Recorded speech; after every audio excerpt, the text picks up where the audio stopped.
Hello viewers, આપ સૌને મારા જય શ્રી કૃષ્ણ. અધિક માસની કથાની સત્સંગ યાત્રાનો આજે છઠ્ઠો દિવસ. આજે આપણે છઠ્ઠો અધ્યાય લઈશું અને છઠ્ઠા અધ્યાયનું નામ છે શ્રી પુરુષોત્તમને વિજ્ઞપ્તિ.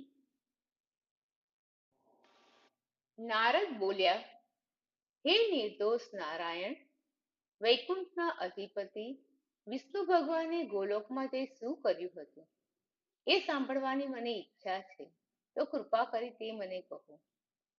શ્રી નારાયણ બોલ્યા, હે નિર્દોષ નારદ, વિષ્ણુ ભગવાન અધિક માસની સાથે ગોલોકમાં ગયા. તે પછી ત્યાં જે બન્યું હતું તે હું તમને કહું છું તે તમે સાંભળો. એ ગોલોકની વચ્ચે શ્રી કૃષ્ણ ભગવાનનું મંદિર છે. તે મણિમય થાંભલાઓથી અતિશય શોભિતું, તેજનું ધામ અને મનોહર છે.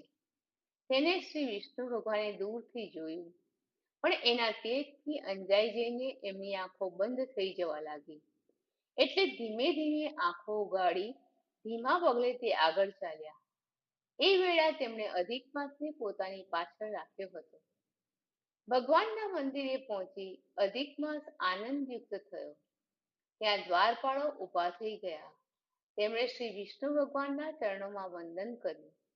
પછી શ્રી વિષ્ણુએ ધીમે ધીમે ભગવાનના ધામમાં પ્રવેશ કર્યો.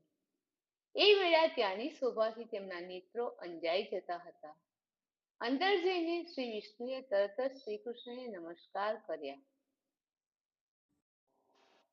એ વખતે તે પુરુષોત્તમ ગોપીઓની વચ્ચે રહ્યા હતા અને રત્નના સિંહાસન પર બિરાજ્યા હતા. તેમને નમસ્કાર કરી લક્ષ્મીપતિ વિષ્ણુ ભગવાને બંને હાથ જોડી તેમની આગળ નીચે પ્રમાણે સ્તુતિ કરી. શ્રી વિષ્ણુ બોલ્યા, વ્યાપક ગુણોથી પર, એક, અવિનાશી, ઇન્દ્રિયોના અવિષય, અવિકારી, ભક્તો સમક્ષ પ્રગટ થનારા અને ગોવાળનો વેશ ધારણ કરતા આપ ગોવિંદને હું વંદન કરું છું. આપ કિશોર વયના, શાંત, ગોપીઓના પતિ, મનોહર, નવા મેઘ જેવા શ્યામ તથા કરોડો કામદેવ જેવા સુંદર છો. આપ વૃંદાવનની વચ્ચે રાસ મંડળમાં રહો છો. પીળા પિતાંબરથી પ્રકાશો છો. સૌમ્ય સ્વરૂપ છો અને આપની સુંદર આકૃતિ ત્રણ ઠેકાણે વાંકી ઉભેલી જણાય છે. આપ રાસના ઈશ્વર, રાસમાં વસનાર તથા રાસોત્સવ કરવા ઉત્સુક રહો છો. આપ બે ભુજાવાળા, હાથમાં મુરલી ધારણ કરનારા તથા પીળા વસ્ત્રો પહેરો છો. આપ અચ્યુત ભગવાનને હું વંદન કરું છું. એમ સ્તુતિ કરીને શ્રી વિષ્ણુ ભગવાન એ શ્રી કૃષ્ણ પ્રભુની આજ્ઞાથી એમના પાર્ષદો દ્વારા સત્કાર પામી રત્નના શ્રેષ્ઠ સિંહાસન પર બેઠા. શ્રી નારાયણ બોલ્યા, શ્રી વિષ્ણુએ કરેલ આ શ્રી કૃષ્ણ સ્તોત્રનો પ્રાતઃકાળે ઉઠીને જે પાઠ કરે છે એના પાપો નાશ પામે છે. અને જો કોઈ ખરાબ સ્વપ્ન આવ્યું હોય તો તે તેના સારા ફળને આપનારું થાય છે. ઉપરાંત પુત્ર પૌત્રને વધારનારી ગોવિંદ વિશેની ભક્તિ થાય છે. અપકીર્તિ નાશ પામે છે અને લાંબા કાળ સુધી સત્કીર્તિ વધે છે. શ્રી વિષ્ણુએ ત્યાં બેઠા પછી એ અધિક માસને શ્રી કૃષ્ણના ચરણ કમળમાં નમન કરાવ્યું. એ વેળા શ્રી કૃષ્ણની આગળ તે ધ્રુજી રહ્યો હતો.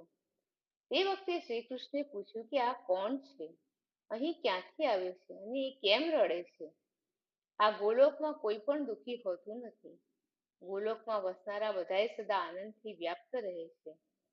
સ્વપ્નમાં પણ તેઓ ખરાબ સંબંધવાળી દુઃખની વાત પણ સાંભળતા નથી. છતાં હે વિષ્ણુ, મારી આગળ આ દુઃખયુક્ત હોય કેમ ઊભો છે? આની આંખોમાંથી આંસુઓ વહી રહ્યા છે. તે વારંવાર ધ્રુજી રહ્યો છે. શ્રી નારાયણ બોલ્યા, નવા મેઘમિંડળ જેવા મનોહર શ્રી ગોલોકના શ્રી કૃષ્ણનું વચન સાંભળી સિંહાસન પરથી એકદમ ઊભા થઈ શ્રી વિષ્ણુએ મળમાસનું સમગ્ર દુઃખ તેમની આગળ કહેવા માંડ્યું.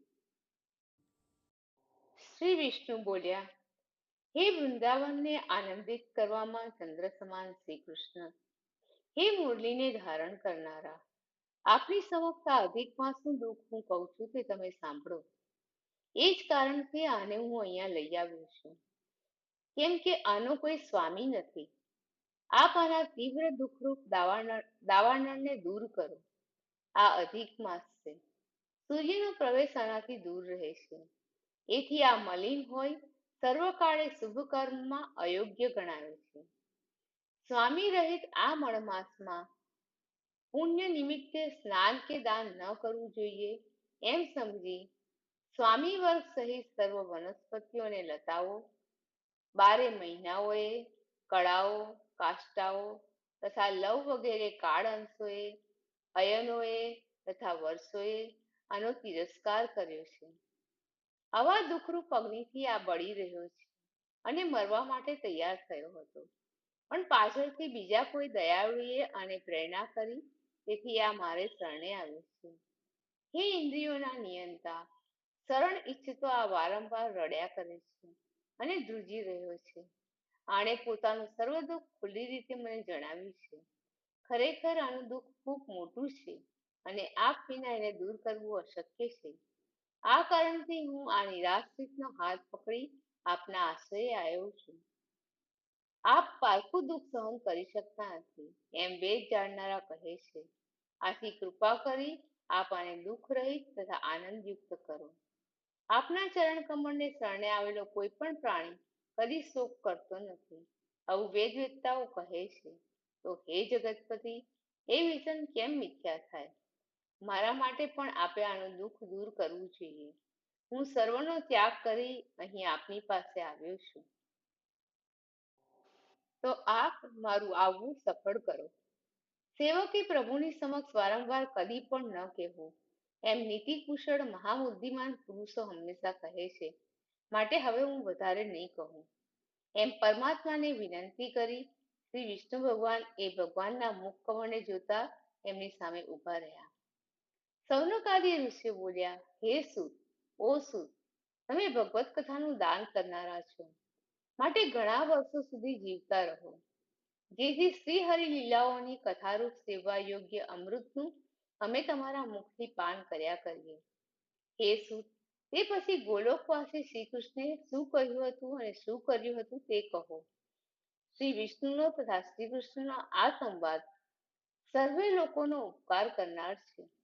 હે સૂત, બ્રહ્માના પુત્ર નારદજીએ ઋષિઓના ઈશ્વર તપસ્વી શ્રી નારાયણને શું પૂછ્યું હતું તે હવે કહો. એ નારદ મુનિ ભગવાનના મહાન ભક્ત છે અને શ્રીહરિના દેહ સ્વરૂપ જ છે.